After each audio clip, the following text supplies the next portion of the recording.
Ballers recognize ballers, and ballers' daddies recognize ballers also.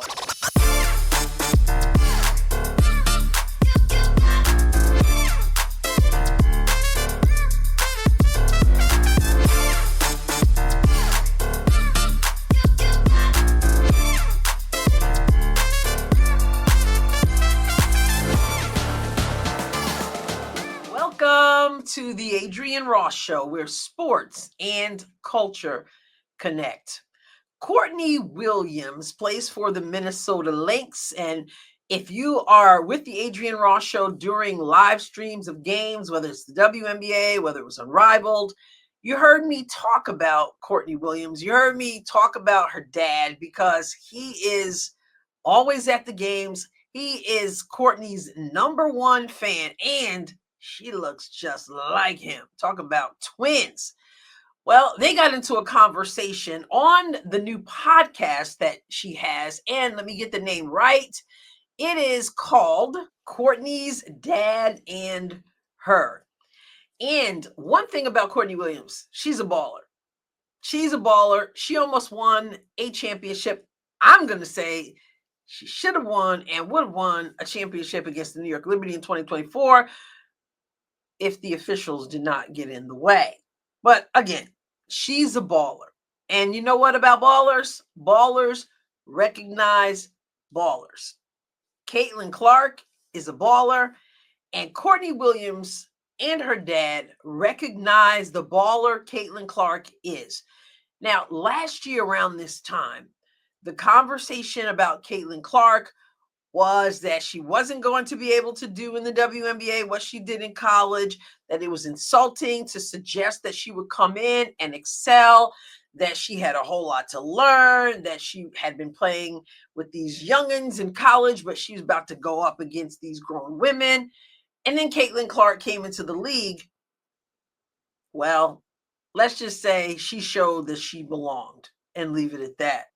Well, right now, as this 2025 season almost begins, Caitlin Clark's second season, the conversation, at least from some people, has changed because Caitlin Clark revealed what she's able to do. And that will bring us to this conversation that Courtney's dad initiates with his daughter. Let's go on over to X, and we're going to go over to an account called Simply Michael.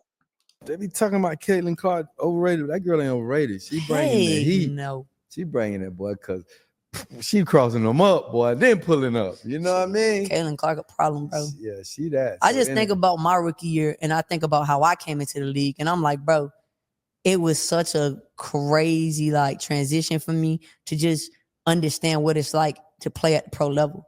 And it's like this girl coming in as a rookie and going she broke the record for assists. I don't think people really understand how crazy that is to do as a rookie, your first year doing this. But that's another episode. Shout out to Caitlin, bro. She's going crazy. She only gonna get talking better. about the free agency. First of all, it's pretty cool to see Courtney Williams there with her dad, being able to collaborate like that together and share their love for the game. He obviously loves the game. And if you've ever seen him at the game, you know he loves the game and loves his daughter. But he said, listen, she's not overrated. We've gotten past that. These people were talking about overrated. Nah, we're not buying that. We've seen it. And so for Courtney Williams to chime in on that, it's like, my goodness, she's been there and done that. We can talk about it, right, over here in the Adrienne Ross Show. But Courtney Williams has been there and done that. She knows what it is to be a rookie. She knows how difficult it is for certain things to happen. And for Caitlin to have broken assist records, she's like, it's just phenomenal because the transition is difficult. Even Caitlin herself has said that it is difficult, much more difficult to go from college to the WNBA than from high school to college. So to go in there and do what she did, it is phenomenal. And you can't call that overrated. Some people are going to go, oh, 62 records. That's not a big deal. Like, if you're saying that, come on, let's be for real. And that's what I appreciate about Courtney Williams. This isn't the first time she has shown some respect for other teams and what they bring. In fact, she talked about the Indiana Fever and the moves the Fever made during free agency. And I did a video on that. So I'm going to remind you of this part of that footage. We're on Ken Swift's X page. Conversation. Dang, okay. DB going to Indy. Natasha Howard going to Indy. Like, Indy about to be stacked. Like, Indy about to be looking good. Super I'm not team? gonna lie. Like, Indy about to be a little scary. Like, we ain't scared, but they gonna be a little scary for other people. Courtney Williams, the baller, want to make sure y'all know we ain't scared. Lynx, we not scared.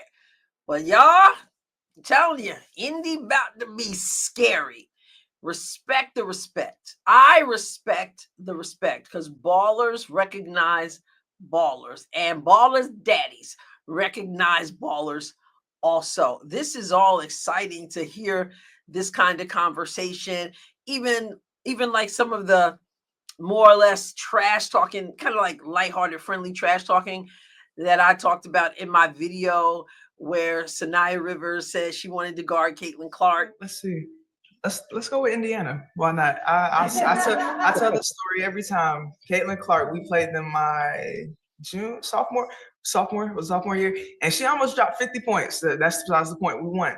So I always said we won. But no, I always said that I would love the opportunity to match up with her again, because I feel like my defense has grown since then and my confidence has grown. So I want to be the player that maybe tries my best to shut down the best players every night. So she's definitely one of the ones on that team. So I would love the opportunity to match up. Caitlin's going to be Caitlin. She's going to hit shots, but I'm not going to get, I'm not going to get in my head. I'm just going to keep stepping up, and I would love to slow her down a little bit. Let's see. That's part of the fun. And I'm really hoping that this season that we are about to step into is more fun than it is nonsense. I know nonsense is going to try to nonsense, but let's have a good time with this.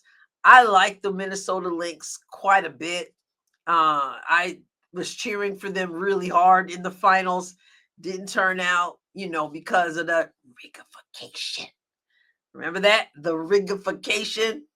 Anyway, you can disagree, but we're gonna leave that in the past. We'll leave that in the past, okay? The New York Liberty is the champ.